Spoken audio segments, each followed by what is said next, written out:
Hi all friends, welcome to MTM political talk. ഇന്ന് May 1 ലോക തൊഴിലാളി ദിനമാണല്ലോ. നമുക്ക് ഒരു ആവശ്യമില്ലാത്ത ഒരു വിഷയമാണല്ലോ. മെയ് ദിനത്തിന്റെ പ്രത്യേകതകൾ അത് ലോകമൊട്ടുക്കും ആചരിക്കുന്നു. അതേക്കുറിച്ച് എത്ര പറഞ്ഞാലും അധികമാവില്ല. എന്തെങ്കിലും അതേക്കുറിച്ച് പറയാതിരുന്നാൽ അത് ഒരു കുറവുമാകും. ഏതായാലും മെയ് ദിന വിശേഷങ്ങളിലേക്ക് നമുക്കൊന്ന് തിരിഞ്ഞു നോക്കാം.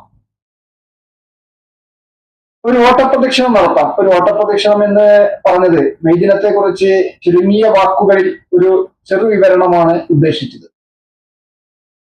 1886 അമേരിക്കൻ ഫെഡറേഷൻ ഓഫ് ലേബർ എന്ന സംഘടനയാണ് ചിക്കാഗോയിൽ ആദ്യമായി തൊഴിലാളി ദിനം സംഘടിപ്പിച്ചത്.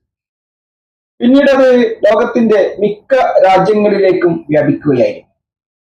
തൊഴിൽ സമയം 8 മണിക്കൂറാക്കി നിജപ്പെടുത്തിയതും തൊഴിലവധി ദിനങ്ങളുടെ കോട്ടീകരണവും വേതനം നിയമം, തൊഴിൽ പരിരക്ഷ, ജീവൻ രക്ഷാ പദ്ധതികൾ മുതലായ തൊഴിലാളി ഉന്നമന ചിന്തകൾക്ക് തുടക്കമായതും തൊഴിലാളി ദിനത്തിന്റെ പരിണിത ഫലമാണ്. തുടർന്നങ്ങോട്ട് ലോകത്തിന്റെ മിക്ക രാജ്യങ്ങളിലും തൊഴിലാളികളെ സംഘടിപ്പിക്കൽ, യൂണിയൻ രൂപീകരണം ഒക്കെ പാശ്ചാത്യ രാജ്യങ്ങളിൽ സജീവമായി. എന്നാലും അത് നഗരപ്രദേശങ്ങളിൽ ഒതുങ്ങി നിൽക്കുകയായിരുന്നു. ഗ്രാമപ്രദേശങ്ങളിൽ തൊഴിലാളി സംഘടനകൾ വളരെ കുറവ് ആയിരുന്നു എന്ന് തന്നെ പറയേണ്ടി വരും. 1919 യുണൈറ്റഡ് നേഷണൽ മുൻകൈയെടുത്ത് അന്താരാഷ്ട്ര തൊഴിലാളി സംഘടന ILO ജനീവ ആസ്ഥാനമായി നിലവിൽ വന്നു. ഐക്യരാഷ്ട്രസഭയുടെ ലീഗ് ഓഫ് നാഷണൽ അംഗീകരിച്ച ആദ്യ കൂട്ടായ്മയായിരുന്നു അത്. 1969 അന്താരാഷ്ട്ര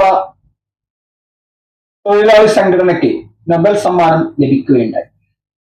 വിവിധ തലങ്ങളിൽ തൊഴിൽ സുരക്ഷ വികസനവും സാങ്കേതിക വിദ്യ പരിശീലനം വികസനവും മുൻനിർത്തിയാണ് നൊബേൽ സമ്മാനം ലഭിച്ചത്. ILOയുടെ ഇടപെടൽ മൂലം ബാലവേല നിരോധിക്കാൻ കഴിഞ്ഞത് വലിയ നേട്ടം തന്നെയാണ്. 8 മണിക്കൂർ തൊഴിൽ, 8 മണിക്കൂർ വിശ്രമം, 8 മണിക്കൂർ വിനോദം രാജ്യാന്തര തലത്തിൽ വ്യാപിപ്പിക്കാൻ ILOക്ക് കഴിഞ്ഞു. നമ്മൾ തിരഞ്ഞെടുക്കുന്ന തൊഴിൽ ഏത് എന്നതല്ല വ്യക്തിയെ ശ്രേഷ്ഠനാക്കുന്നത്, ചെയ്യുന്ന പ്രവൃത്തിയിലെ ആത്മാർത്ഥതയും കൃത്യനിഷ്ഠയും മാന്യതയുമാണ് മനുഷ്യനെ സമ്പുഷ്ടനാക്കുന്നത്. മാന്യമായ അഭിസംബോധനത്തിലൂടെ തൊഴിലാളിയെയും കൃത്യമായ സേവനത്തിലൂടെ ഉപഭോക്താവിനെയും സമീപിച്ചാൽ നാം ഏവരും ധന്യരാകും. നിരവധി അവസരങ്ങൾ നമുക്ക് മുൻപിലുണ്ട്. കൂടുതൽ പഠിക്കുക, അവസരങ്ങൾ തിരയുക, വിജയം നമ്മെ തേടിയെത്തും. നൂതന സാങ്കേതിക വിദ്യകൾ സ്വായത്തമാക്കുക. ഒരിക്കലും നിരാശയിലേക്ക് പോകരുത്. അത് വിജയിയുടെ മുതൽക്കൂട്ടല്ല. നിരന്തരമായ പരിശ്രമം പുതിയ തലങ്ങളിൽ നമുക്ക് എത്തിപ്പെടാൻ സാധിക്കും. നമ്മൾ ലോക തൊഴിലാളി ദിനത്തെ കുറിച്ച് എത്ര പറഞ്ഞാലും അവസാനിക്കുന്നില്ല. അതാണ് നമ്മൾ തുടക്കത്തിൽ പറഞ്ഞത്, ഒരു ഓട്ടപ്രദക്ഷിണം മാത്രമാണ് നടത്താൻ ഉദ്ദേശിക്കുന്നത്. കാരണം ഇത് എത്ര പറഞ്ഞാലും അതിന് അവസാനിക്കില്ല. അതുകൊണ്ട് തുടക്കം ചിക്കാഗോയിൽ നിന്നാണ് എന്നത് പറഞ്ഞത് തുടങ്ങിയത് കൊണ്ട് അതിൽ കൂടുതൽ വിവരണത്തിന്റെ ആവശ്യമില്ല. തൊഴിൽ ഉടമകളും തൊഴിൽ ദാതാക്കളും ഉപഭോക്താക്കളും തമ്മിലുള്ള സൗഹൃദം പ്രധാനമാണ്. അത് കെട്ടുറപ്പുള്ളതാവണം. തൊഴിലാളികളാണ് സമ്പത്തിനെ നിർമ്മിക്കുന്നതെന്ന ബോധ്യം എല്ലാവരിലും ഉണ്ടാവട്ടെ. ആ ബോധ്യം എല്ലാവരിലും ഉണ്ടായിക്കഴിഞ്ഞാൽ തൊഴിലാളിയെ ബഹുമാനിക്കുകയും ആദരിക്കുകയും ഒക്കെ ചെയ്യും.